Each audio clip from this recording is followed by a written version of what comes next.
So I've obviously said in my previous video that I've got a backlog of dreams, and I kind of do. I remember having one of these dreams a few times. I haven't had it for quite a while, but it started in Russia. Um, it's just very strange, but it was my birthday, and we'd sort of done like a world trip or something. We ended up in Russia. And we're at this restaurant, and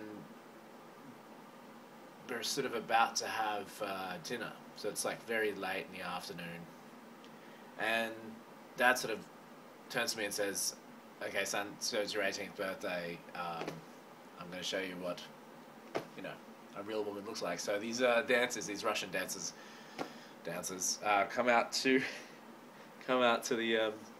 the restaurant where we're all eating, and they start dancing on top of the tables.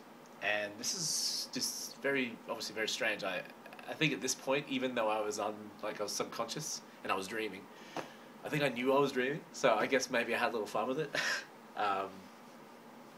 Yeah, very strange. But then, so what happened was that was all sort of starting to happen, where there were these women kind of, dancing all sexy and stuff, but it wasn't, nothing ridiculously out of control or whatever. But the next minute, there's this noise, there's this really big explosion, and it was in this sort of direction, out the door, and we all kind of went, "What the hell was that?"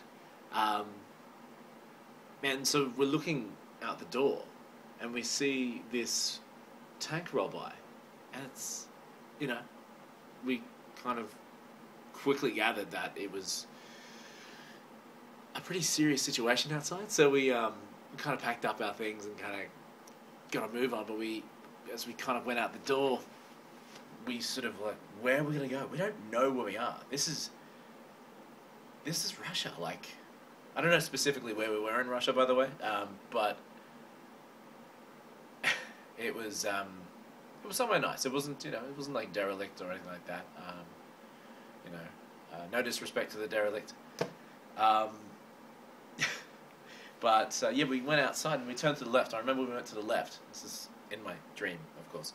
Went to the left out the door, and we start to pick the pace up.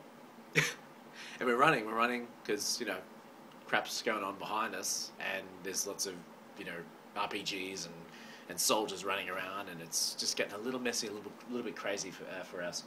So we're really freaked out, and then the next thing we see is this sewer thing. It's a sewer lid, and I go, well, why don't we just go underground? So, we lift it up, and we look down, and Arnold Schwarzenegger is in the sewer, but it's not a sewer. It's like now this underground bunker thing, and he was always apparently down there. But that's what I'd manifested. And we went down. We looked down to the into the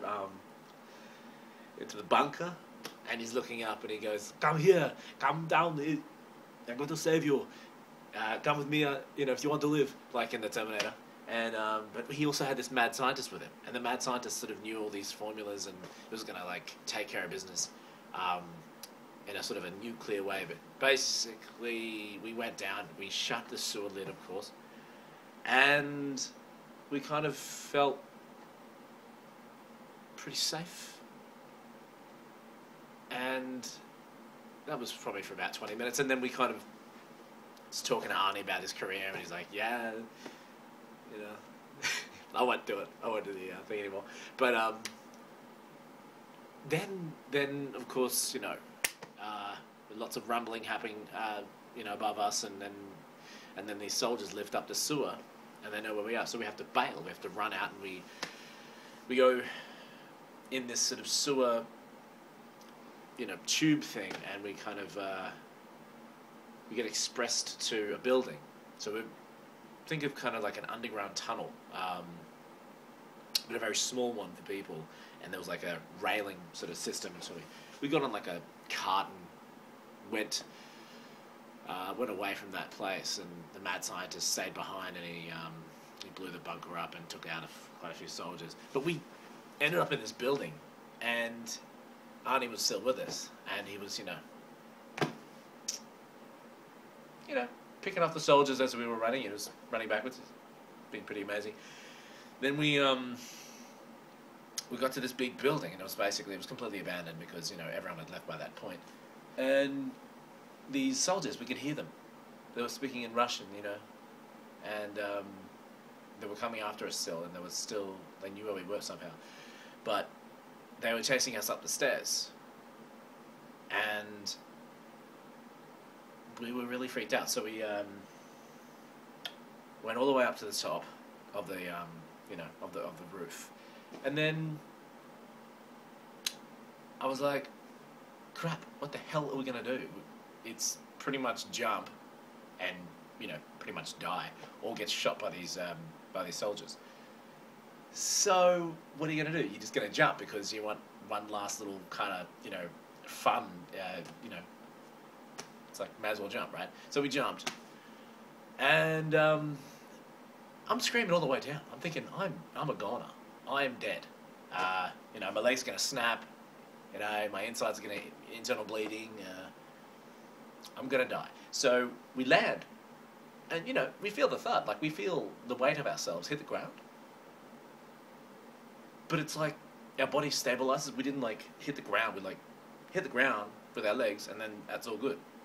And then kind of just looked around and went, okay, let's run.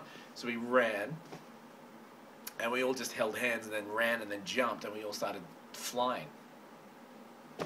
And but then we had to kind of, the wind that was carrying us or something, died down. So we then had to, we got down to the ground and had to run again to get some sort of momentum up and some wind underneath us to jump and then to sort of glide again.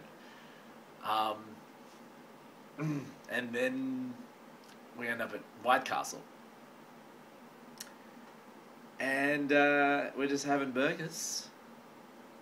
And then I think that was about it. I can't really remember anything more, but that was a bit of a fun one. Good old Russia.